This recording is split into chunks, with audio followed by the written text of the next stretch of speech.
الحمد لله رب العالمين والصلاة والسلام على أشرف الأنبياء والمرسلين أما بعد فأعوذ بالله من الشيطان الرجيم بسم الله الرحمن الرحيم قل إن صلاتي ونسكي ومحياي ومماتي لله رب العالمين آمنت باللہ صدق اللہ العظیم و صدق رسولہ النبی الکریم۔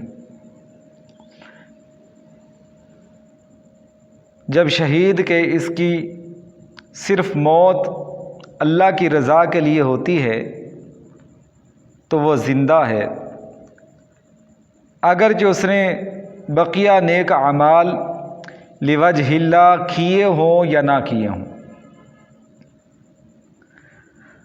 اگرچہ اس کی ساری زندگی کیسی ہی کیوں نہ گزری، صرف اللہ کی راہ میں جان دے دینا اس کے لیے ہمیشہ زندہ رہنے کی دلیل ہے۔ تو نبی کریم صلی اللہ علیہ وسلم کے لیے تو اللہ تعالیٰ کا یہ فرمان عالی شان ہے، قل ان صلاتی و نسکی و محیای و مماتی للہ رب العالمین۔ اے محبوب، آپ اعلان فرما دیجئے کہ میری نماز، میری قربانیاں، میرا تو جینا، میرا مرنا اللہ رب العالمین کے لیے ہے۔ جس کا صرف مرنا اللہ کے لیے ہو وہ اگر زندہ ہے تو جس کا سب کچھ اللہ رب العزت کے لیے ہو وہ مردہ کب ہو سکتا ہے؟ جس نبی کا کلمہ پڑھ کر مسلمان ہونے کے بعد شہید کو شہادت ملی وہ زندہ ہے، تو خود اس نبی کی زندگی کا کون اندازہ لگا سکتا ہے کہ وہ کتنی عظیم زندگی میں ہوگا؟ اللہ تعالیٰ عقل سلیم عطا فرمائے۔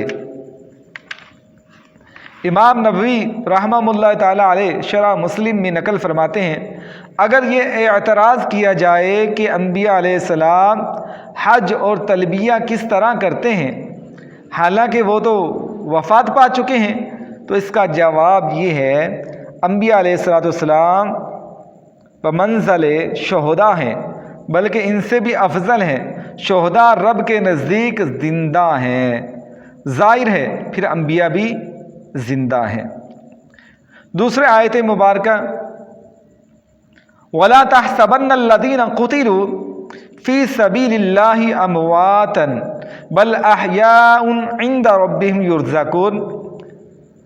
اور وہ لوگ جو اللہ کی راہ میں قتل کر دیے جائیں انہیں ہرگز مردہ خیال نہ کرنا، بلکہ وہ تو زندہ ہیں اور اپنے رب کے پاس اور رزق دیے جاتے ہیں۔ اس آیت پاک سے معلوم ہوا کہ شہداء کو مردہ خیال کرنا بھی منع ہے، بلکہ وہ تو زندہ ہیں اور اللہ کی جانب سے رزق بھی پاتے ہیں۔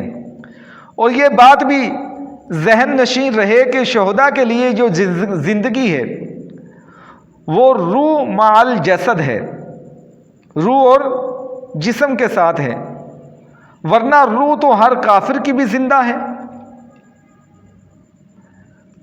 کہ روح کو فنا نہیں۔ اگر یہاں صرف روحانی زندگی مراد لی جائے تو اس میں نہ تو شہید کے لیے کوئی عظمت ہے اور نہ ہی کسی نبی کے لیے کوئی فضیلت۔ روحانی زندگی تو سب کے لیے ثابت ہے، تو ماننا پڑے گا کہ اس زندگی سے مراد روحانی و جسمانی دونوں ہی زندگیاں ہیں، جیسا کہ اہل سنت و جماعت کا مسلک ہے۔ علامہ محمد علوسی رحمہ اللہ تعالیٰ علیہ لکھتے ہیں تفسیر روح المعانی کے اندر، کثیر علماء کرام اس طرف گئے ہیں کہ شہداء کی زندگی حقیقی زندگی ہے جو کہ روح اور جسم دونوں کے ساتھ ہے، لیکن ہم اس زندگی کو سمجھ نہیں سکتے۔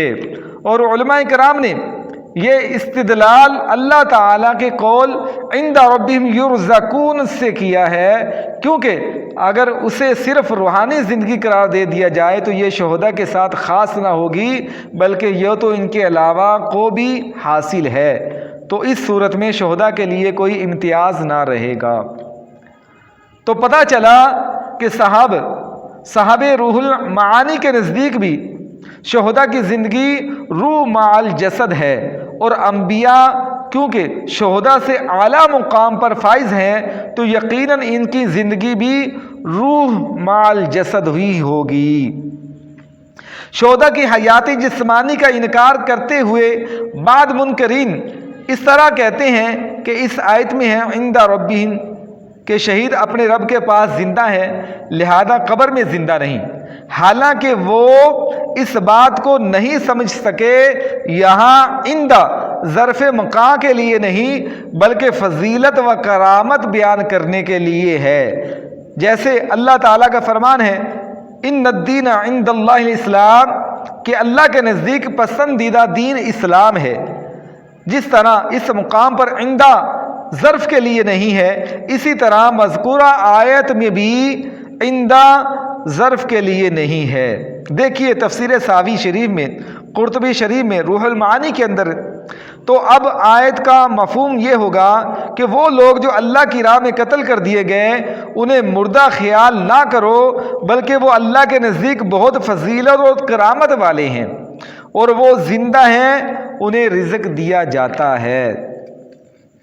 تو اللہ تعالی ہم سب کو عقل سلیم عطا فرمائے اور انبیاء، شہداء، صالحین، صدیقین کی تعظیم بجا لانے کی توفیق عطا فرمائے۔ آمین بجاہ النبی جل۔